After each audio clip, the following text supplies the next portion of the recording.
Hey everyone, this is Mr. Mott. What I want to do today is go over some of the theory behind where we think electrons live. We're going to go over the Bohr-Rutherford model and then sort of the more up-to-date model as well.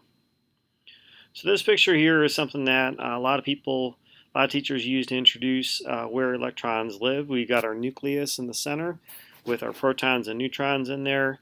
And then we have electrons living in these shells, and each shell can hold a different number of electrons.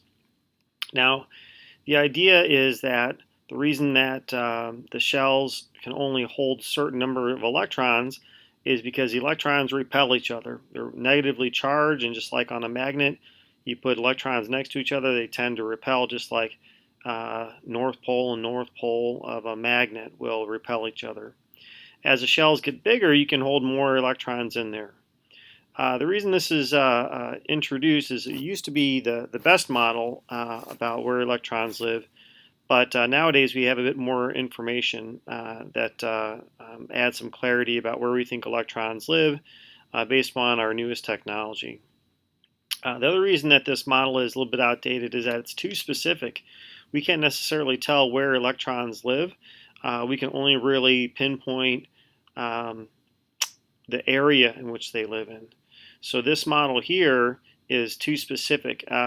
For instance, this model reminds a lot of people of how the planets orbit the sun, so we can use our Google machines and look up exactly where Venus is right now, but we can't be that specific with electrons. So our newest model sort of just approximates the area in which they live in. Okay, so the first model that we are showing here is what's called an s orbital. And these orbitals, what they do is that they represent the area in which electrons would be located, and then your origin on that axis there would be your nucleus. So it's kind of like, the way I think about this is, let's say that you know your friend is at the mall. Well, you've narrowed down sort of the area in which they are in, but you couldn't necessarily pinpoint exactly where they are at any point in time at the mall. You just sort of narrow down that they're in the mall somewhere. And that's kind of the way I think about these electron orbitals. So these are what's called s orbitals, and s orbitals have a circular shape. P orbitals, they have more like a dumbbell shape, or almost like two balloons that are next to each other there. And so these can exist sort of on the x, the y, and the z orbital. So vertically, horizontally, and then coming out towards you, and then one away from you. Now, again, these represent the areas in which electrons live. In each of these orbitals, in the s orbitals and the p orbitals, you can have 2 electrons in each of these. So you would have 2 in the s orbital. You could have a maximum of 2 in the pz.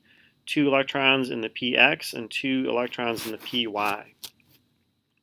This picture here on the left really kind of shows electron density. Where are they more likely to be found? And so the darker area is where electrons are more likely to be found compared to sort of on the edges, if you will. This video here kind of shows you how the electrons fill in. And it's a pretty slick little video, and we'll just kind of narrate as it plays. So you have your 1s orbital. 1 is going to represent the main or principal energy level, and every atom has an s orbital. The next energy level, or next orbital that would fill in, would be in the second energy level, would also be an s orbital. Then, in the second energy level, you could also have electrons existing on the px, and the py, and the pz. So we'll see here is how they sort of fill in all around. And you can kind of see our model of the atom is a lot more complex than our shell diagram led us to believe.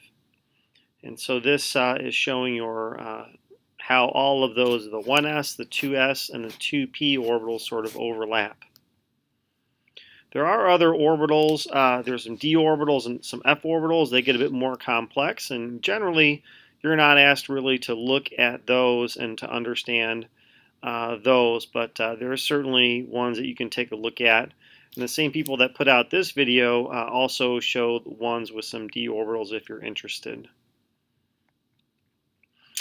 Now, in order to understand sort of how electrons can be in such close proximity, some scientists named Stern and Gerlach did this experiment where they're trying to figure out how electrons can be so kind of close to each other and exist in those energy orbitals without repelling each other.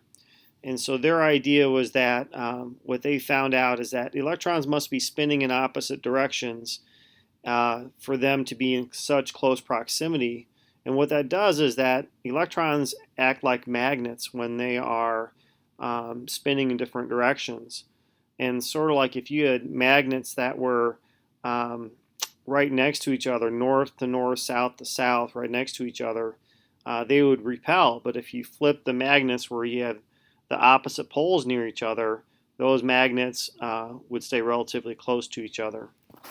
So this is the experiment that they did to show this idea about how they proved electrons were spinning.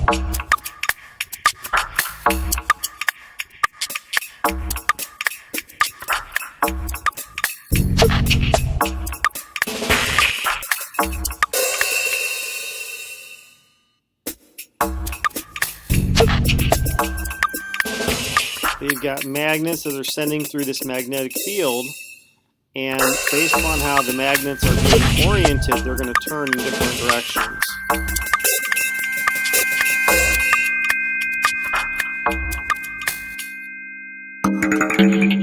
Next, they're going to try this with electrons, and we'll see something different happen here.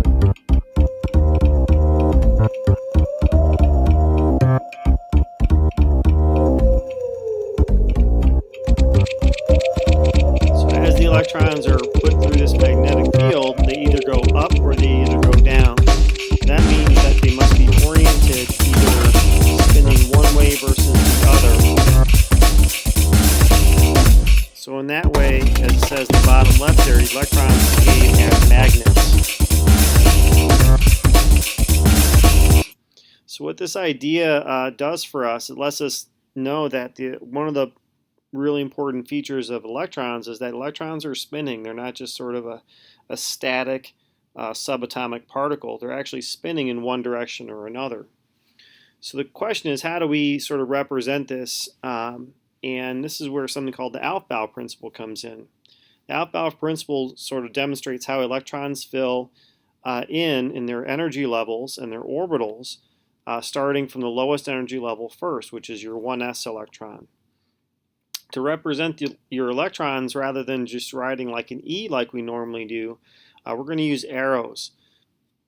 And the arrows, the direction of the arrow, either up or down, signifies that those electrons are spinning, as demonstrated in that Stern and Gerlach experiment. In each of these boxes, the boxes represent different orbitals.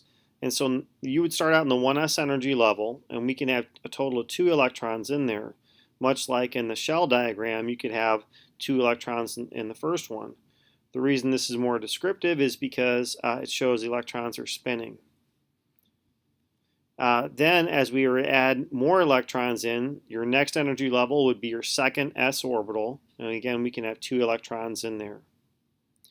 If we were to go ahead and start filling this in for nitrogen, which has a total of 7 electrons, we would continue adding our electrons in there, but what we would do is that we would actually add the remaining 3 electrons that we had for a total of 7. We would add them into separate p orbitals, because if given the chance, they would like to be more spread out as possible.